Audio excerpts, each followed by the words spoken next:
So we've been going through each of the commandments each week. Today we're on commandment number 4, which is about keeping the Sabbath. So if you're here, congratulations. You're well on your way to doing that. Let's look then at Exodus 20, verses 8 to 11. This is what it says. Remember the Sabbath day by keeping it holy. Holy means to be distinct from the other 6 days. 6 days you shall labor, not 5, and do all your work. But the 7th day is a Sabbath to the Lord your God. On it you shall not do any work, neither you, nor your son or daughter, nor your male or female servant, nor your animals. I don't want any of your animals working. Okay, let's just make that clear. We're going to be focusing on that this morning, or this evening. Nor any foreigner residing in your towns. For in 6 days the Lord made the heavens and the earth, the sea and all that is in them, but he rested on the 7th day. Therefore the Lord blessed the Sabbath day and made it holy. What's interesting about this command is that it is the first application of the first 3 commands. So the first 3 commands are bundled together as a summary of what life with God is to be about. To have no other gods, that God needs to be unique, and then we worship not who we imagine him to be, but who he really is. And then we follow him. We represent his name in how we live. Those 3 things are all together. Worship who he really is, and represent him in how we live. So now we come to the 4th command, and this is the first application. It's the first thing that we're actually told to do. The first 3 are what not to do, not have false gods, false representation. This is the first thing that we're said to focus on to do. And what is it? It regards our time. Our time.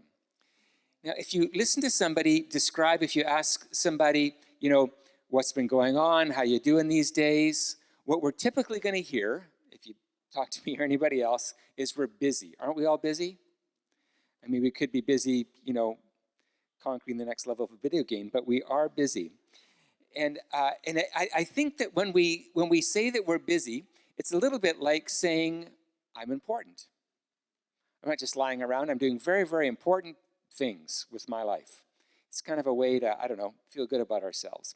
But behind that, I think that when we talk about being busy, perhaps what we talk about is feeling overwhelmed.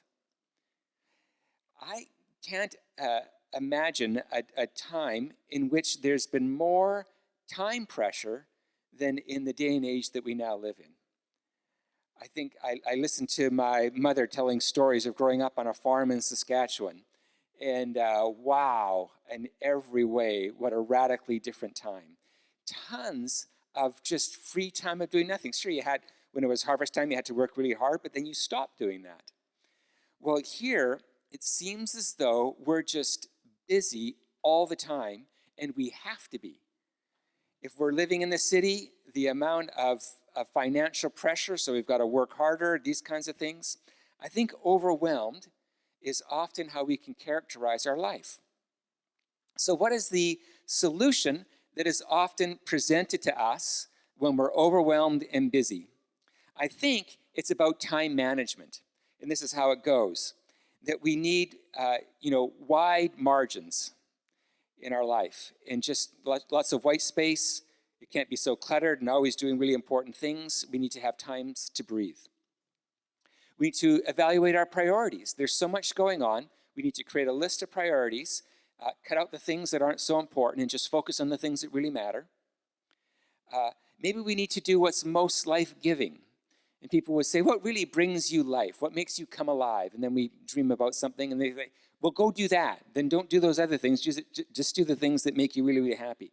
Stop changing your children's diapers. That never makes you happy. I don't know what they're going to do, but don't do that. That's not life-giving. So work on something else. Now, here's what's interesting about all that. There's some value in it, isn't there? It's good to have priorities and to do what gives us life and to be able to have space to breathe. All that's helpful. Here's what I'm worried about when we talk about time management. It feels like the thing that ends up being lost is love, because we just don't have time for it. Our lives are so busy. You finish a 10-hour day, you just want to relax. And so we try to manage, but it feels like the thing that gets cut out is the thing that's something about love, something about sacrificing for another, caring for another. It seems like there's not much time left over for such things.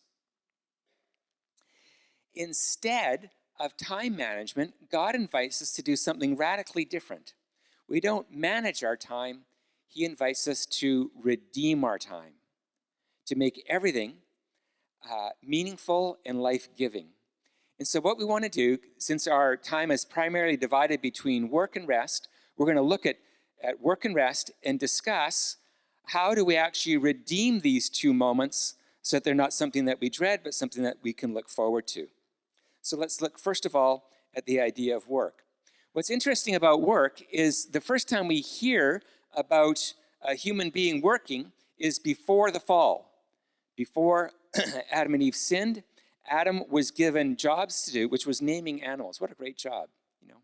I'm going to call you this. And we had a guy, a fellow living with us who was Chinese, and when his relatives or friends came over from China, he got to give them all new names. So imagine a 20-year-old naming you. One of them was Jet, you know, and Rocky, and like it's just all the names that he wished he was, you know. But he just named, I think that what a great job to have. But anyway, so that's what Adam's job was. Now, here's what's interesting about that, is that he's working before the fall, which means that work is inherently good. It's not bad. It's something that could be life-giving. The idea then is why, if it's inherently good, why does it often feel so exhausting? Why does our work feel like it depletes our energy instead of energize us? And so here's what I'd like to present to you, is that when it's self-serving, when our work is about us, I don't think we ever get paid enough. We never get enough recognition. The hours never really fit. It just goes on and on. When work is about us, it can be quite disappointing and becomes incredibly tiring.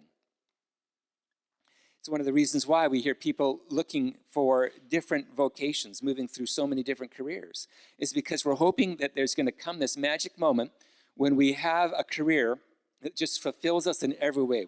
We make millions of dollars every hour, and we have 6 days off. Not what, and it's exactly what we want to do, and it just never quite seems to be what we hope it would be. We can even experience this in terms of serving in the church. Where we'll just pick on musicians just because it's fun, and I'm not one, so I feel like I can. But you'll have somebody new to the church, and they'll say, I don't want to brag or anything, but I am a musician, and I play the guitar, and glory to God, of course, it's just a gift that He's given me. But I just want you to know that if there's any way that I can serve in the church, I do that, and I'm just here to help. And so we'll say, great. So you want to serve in the church? Yeah, I do. Well, usually what's really helpful is all this stuff has to be taken down and set up and taken down every week. And if you could start there, that'd be outstanding. And, you watch them go, well, I don't know that I have that gift. Like, my gift is more like guitar and stuff. I don't know that I really have a gift of taking stuff down and carrying large objects. I've never felt called to that. And so it's this idea that what brings me life is what I find personally satisfying. I think that we can all think this way. And so this becomes super challenging because much of what work isn't often very satisfying in a personal kind of way. Here's what Psalm 127 verse 2 says about working to achieve the things that we're kind of hoping for. It says, "In vain you rise early and stay up late, toiling for food to eat, for He grants sleep to those He loves." What a powerful verse. It says, you don't have to run after those things. I'm going to care for you in such a way, get this, that you'll actually be able to have a good night's sleep. What a beautiful promise. Ecclesiastes 10:15 says, the toil of fools wearies them. They do not know the way to town. Okay, what that means is this is an agrarian culture. Everybody's in farming communities. And so when you want to go have fun, you go to town. That's where fun is in town. And so you're so tired from your work, you can't even go off and have any fun. God wants to set us free from that. How does he do that? When is work life-giving? And here it is, when we do it for love and in faith. I think I quote Galatians 5:6 every sermon, as far as I can tell. The only thing that counts is faith expressing itself through love. That when we do something for love and in faith, it's actually life-giving. What a great thought. That at the end of a workday, you would be able to say, I am alive. What a great day. I'm so sad I'm finished. Like, wouldn't that, like, what a day that would be like is, how do we get there? How do we get to experience that kind of day? Well, if it's done for love and in faith. Love is energizing. And I think all work can be about love. This is what's spoken about in John chapter 4. In verse 32, we have the story. If you've read your Bible at all, you know the story of the woman at the well. And so the background is that Jesus is traveling through Samaria, which is not a great, if you're a Jew, that's not a great place to travel through. They're super tired. They're hungry, exhausted. He sits down at a well. His friends go off to Subway to get something to eat. And while he's there, he meets this woman, and it just becomes an amazing story where she believes in him, tells the whole town about it. The whole town comes out. It's great. And then they come back with the sandwiches, and this is what he says. He says, I have food to eat that you know nothing about. And so, just like us, they go, what? You got McDonald's? Like what? Like what? And he says, no, I've been serving Jesus. And serving God. He's Jesus. I've been serving God, and that is life-giving to me. Isn't that great? He says, after working, he's exhausted, does more, and he says, I am so satisfied right now. Wouldn't it be wonderful to have an experience of work that would be like that? We finish work, I have food to eat. I spent all day as a plumber. What a great day. I spent all day staring at a computer screen. That was a great day. How does that become true? Another way of asking the question is, what are the good works that God has prepared, Ephesians 2:10, that is prepared in advance for us to do? We can think that good works are sometimes stuff that we do on a Sunday, or if we're in a D group in our church or community or something like that, or we go and help the refugees. Super good works. But what if, get this, what if our good works included our daily career, vocation? What if that was also a good work? How could it become meaningful and life-giving? I think the answer is, at least found in part, is when we continue doing God's work. Remember, the whole context of this passage is that God's saying, I work for 6 days, and here's what he did in his 6 days. He created the world. And but what it's talking about is he created 3 things. He created time, space, and resources for relationships to occur. God was creating a place so that he could be with us. And so in order to be with somebody, you need to be in the same place, time. You need to be in the same space, and there needs to be resources so you can live. And he created all that to have a relationship with us.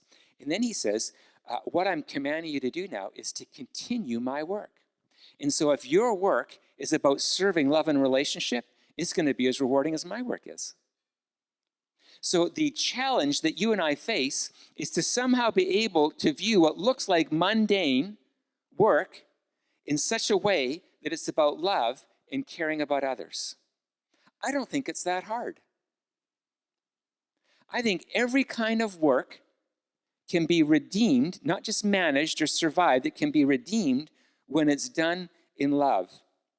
You've heard me talk in the past about construction work.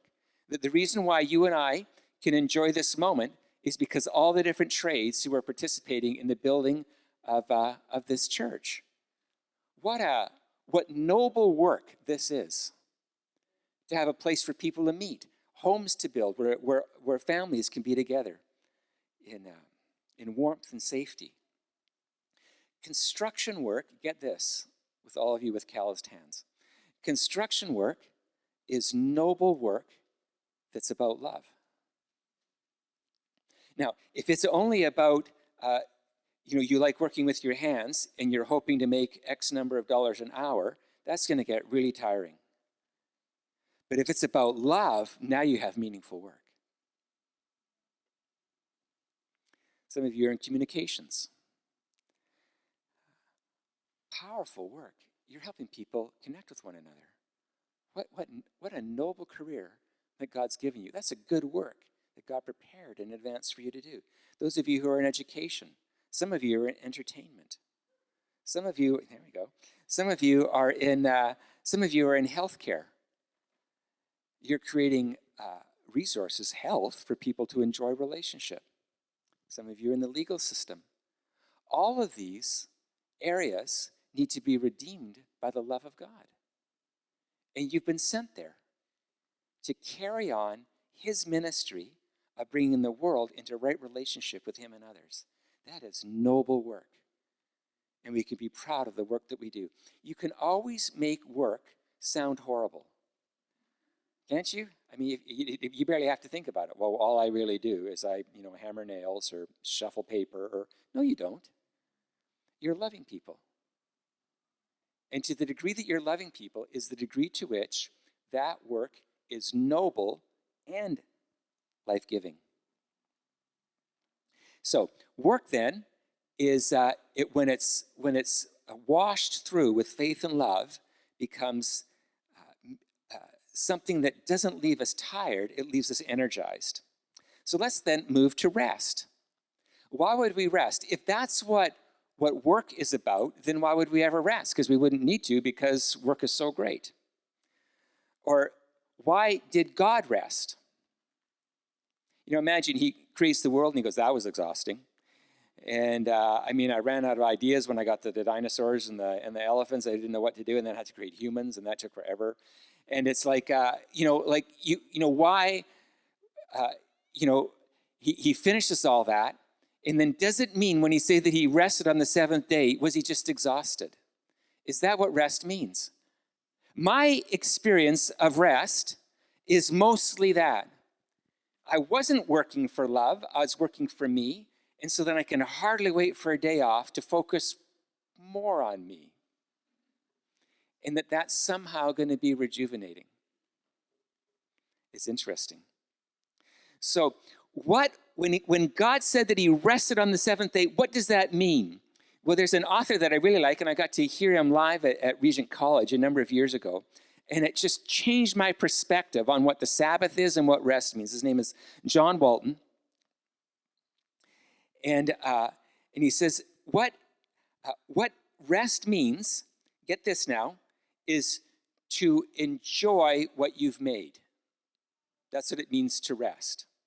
So when God rested on the seventh day, what this means is that he then got to enjoy what he's made, otherwise known as you and I. He makes us, and he doesn't go, wow, I'm glad that's over. What's next? He goes, no, the whole point of making humanity was so that I could enjoy them and be with them. This is what rest actually means. So some of you know, I used to be a woodwork teacher, built lots of chairs and tables and stuff over the years. And after I make a chair, how do I rest? I sit in the chair. I built the chair so I can sit in the chair. Now I'm enjoying, you get it now? I'm enjoying what I've made.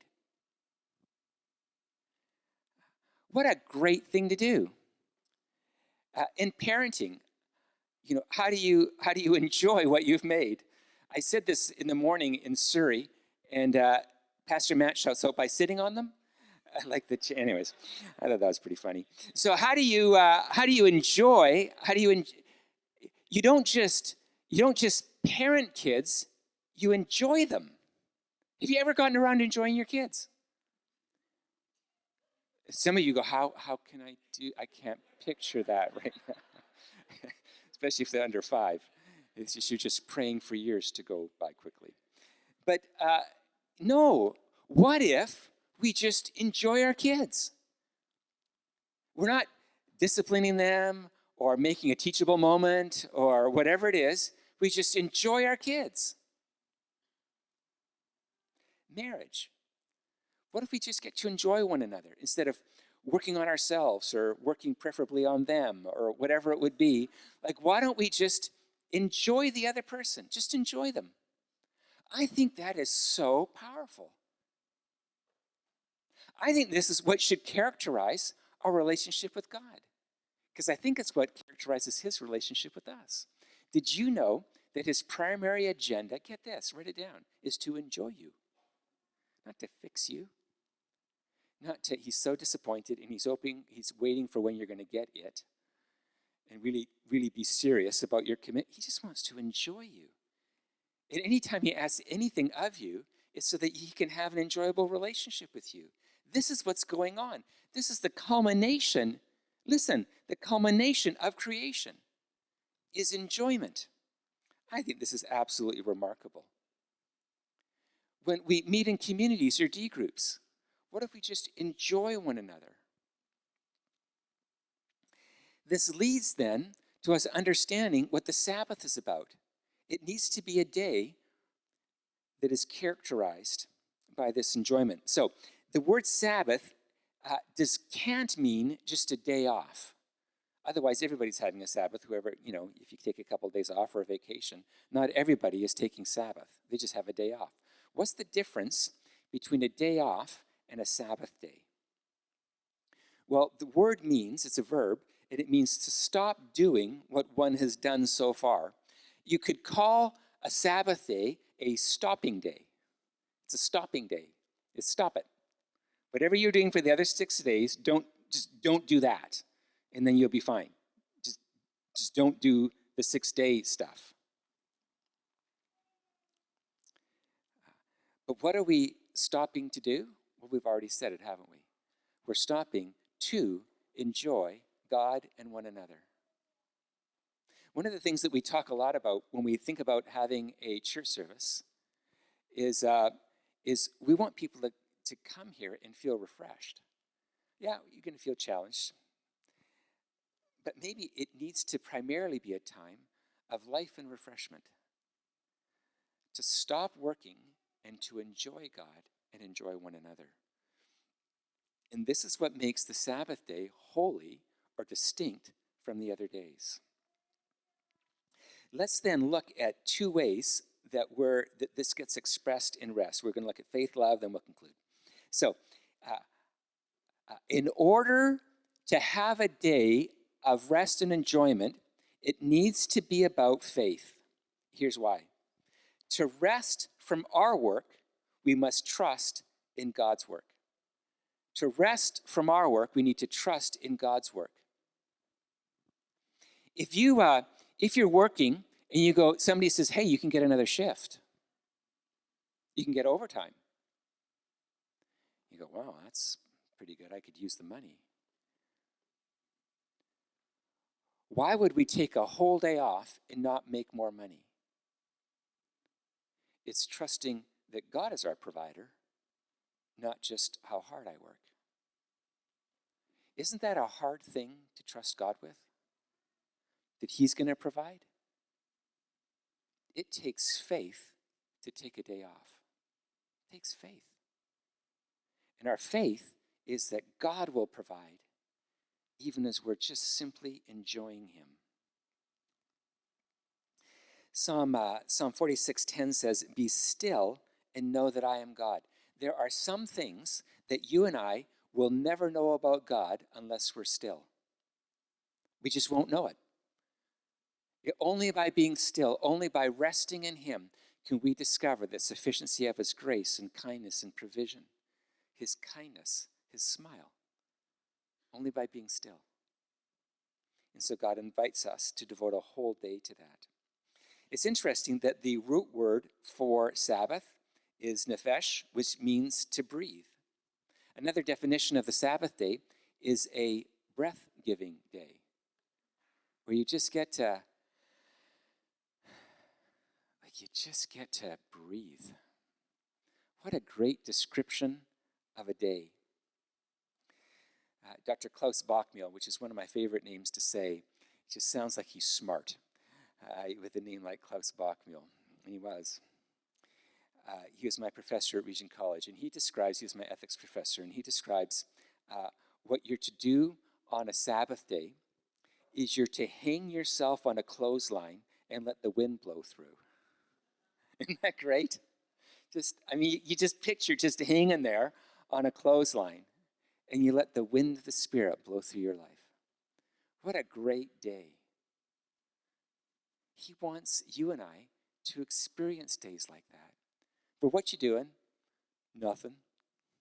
Just letting the wind blow through. And the joke is, for some of you, it's easier than others. But anyways, just letting the wind blow through. That was to be funny. You know, the Pharisees had, get this, 1,521 laws to keep the Sabbath.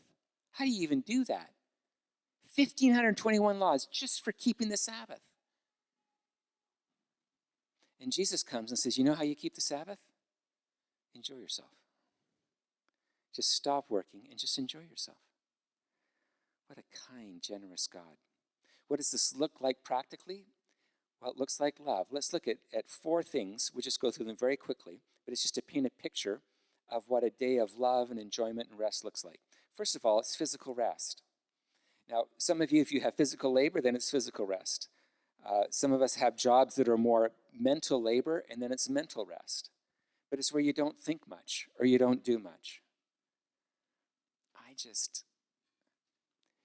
One of the things that I think about, as soon as it's just horrible, and I hate to confess it in front of you, as soon as I sit down, my hand, I'm not thinking about it, my hand goes into my pocket, pull out my phone, and here we go.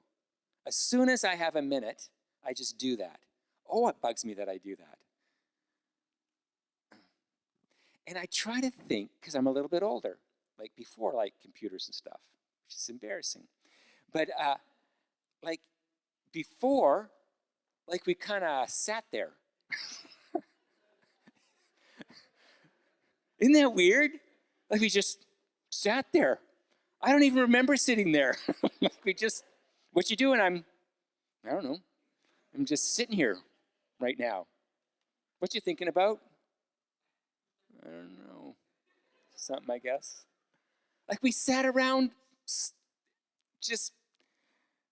we would go visit my mom's family in Saskatchewan, and I was mostly bored, they would sit, they're talking with their brothers and sisters it's a family of 9 kids, and so they all get together, and they hang out for a week talking to each other.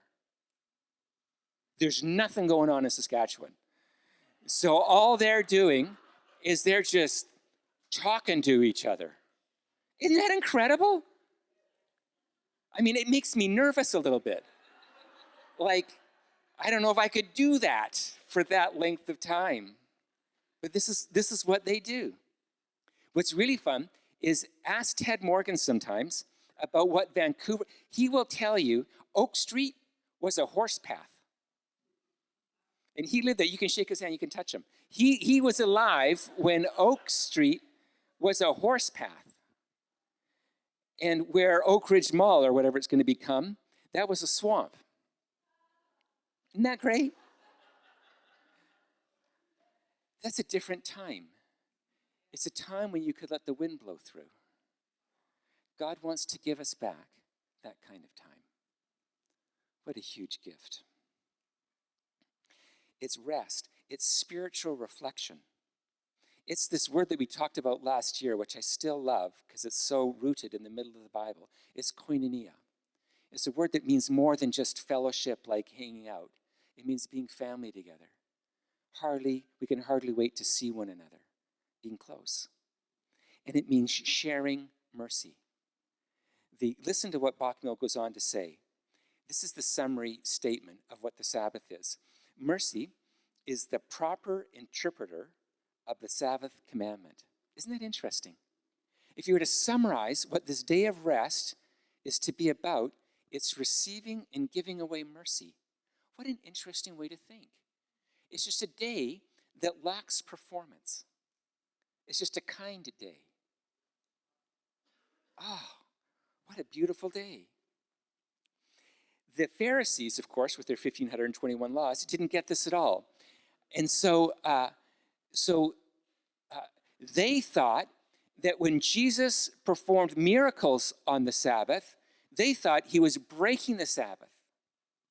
You know what's true? He was fulfilling the Sabbath by extending mercy to the people who were broken and needed a touch of God's love and power. He was fulfilling the Sabbath. The Sabbath is a day of giving away mercy. This leads, just to be practical, and then we'll conclude. So then we could say that maybe the people who are doing the worship or setting up the equipment or being welcoming, maybe this is work, and now they got to find another day to rest. Well, if we look at what Jesus did, it was activity, but it wasn't performance activity. There was no profit. And so what was being stopped was not all activity. It was the kind of activity that was about garnering wages. Instead, it was mercy activity, just giving gifts of love to people without getting anything in return. And so it's possible to participate on a Sabbath day and volunteer with the kids or with the worship team. It's possible for those two things to be together because now you're expressing mercy. And this is what the Sabbath is all about. Don't you want to be a part of that day? It's going to take faith, isn't it? It's going to take faith to have a whole day. Well, I'm in Bachmill's course on the 10 Commandments. And of course, somebody immediately shoots up their hand. Does it have to be 24 hours? I mean, that's the first thing, you know. And here's what he said. He says, first of all, it doesn't have to be on a particular day. That's never the point. He says it does need to be 24 hours. That bugs me a little bit. But I think it's so good that you and I would let ourselves not work for 24 hours. That's a different kind of life. And it's the kind of life that God invites us into, because it's the whole point. In conclusion, time is a gift. It's a gift for a relationship. And there's always enough time to love and enjoy God and others. There's always enough time for that. There's never enough time to be lazy, greedy, faithless, or selfish. Now, this has been a guiding concept for me. Whenever I feel driven and tired, I go, oh, I'm doing work that's about me. If I'm so overwhelmed, I need to be lazy. Oh, that's about me. The reason why I'm overwhelmed is not by the amount of work that I do, it's by who I'm serving. And when I'm serving me, that's exhausting and never satisfying. And so I need to be lazy, or I need to prove myself, or whatever it is, but I've now moved outside of the bounds of love and faith. And God says, no, come on in. Come into a place that's about faith and love, not about performance or exhaustion. If you notice, when you have an exhausted spirit, not just that you're tired, of course we get tired from working, but I'm talking about exhaustion. Notice that you can never make work small enough. You're still tired. It's tiring to get out of bed.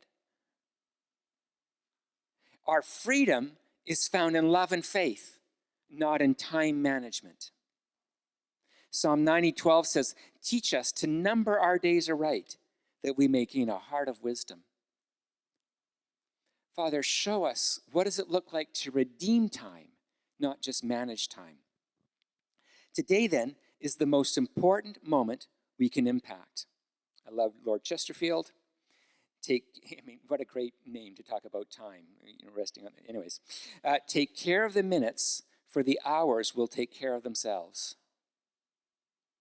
Look, you and I aren't going to be able to enjoy this moment right now for two reasons.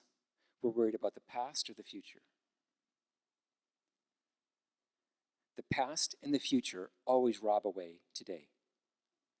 And Jesus says to us, today when you hear my voice, today receive my rest, Hebrews 3.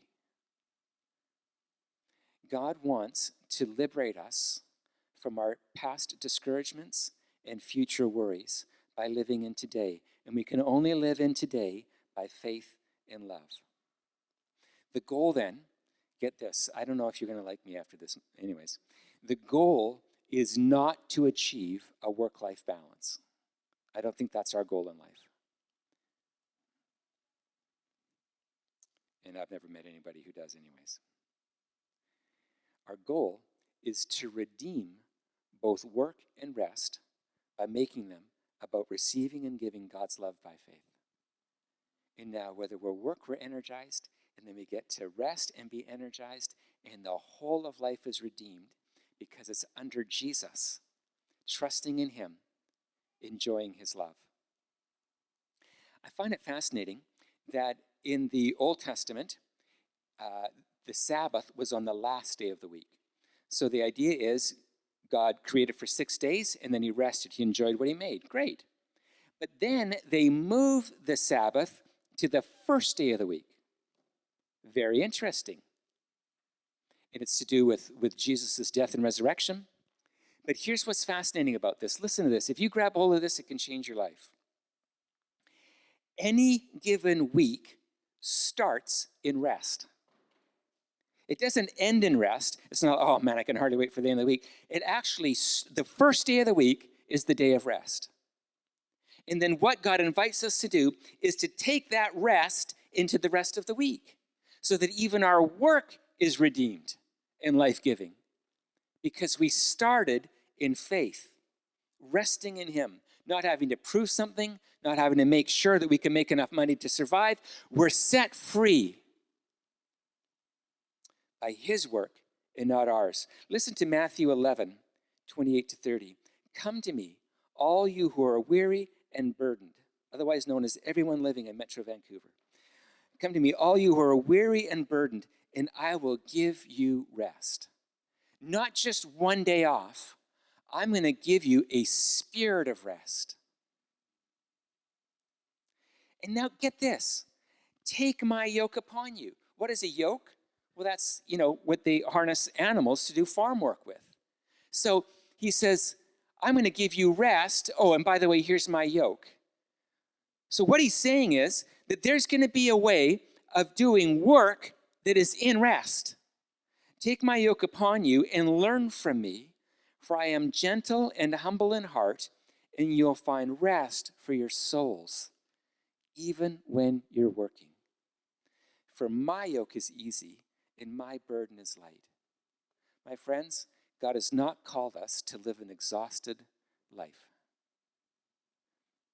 And I think one of the greatest testimonies that the church will have in this city in particular is to have a restful spirit and a quiet spirit in a chaotic world.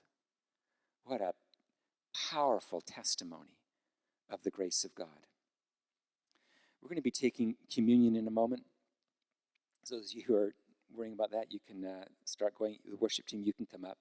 I would like to pray for us that you and I could say yes to a stopping day, to a breath-giving day, to a holy day, to a day to enjoy God and one another that could not be restricted to an hour-and-a-half service, that would spill out, not just for the rest of the day, but into the whole rest of the week. Father, I thank you. I just think of what other gods' agendas would be, and I don't think it's this one. But the first thing you tell us to do is to enjoy you and one another. I can't think of a clearer revelation of who you are and what your priorities are than to understand the Sabbath. And so I ask that you would give us the faith to enjoy, that you would give us the faith to rest, and that rest would even redeem the work of our hands. Father, thank you that your hope is not to create an ambitious people, a driven people, but a people who know how to walk in cooperation with you. Set us free from our toil, our weary lives, our burdens, our exhaustion, our trying to find something meaningful. Oh, Father, let us be a Sabbath people. Thank you, Jesus.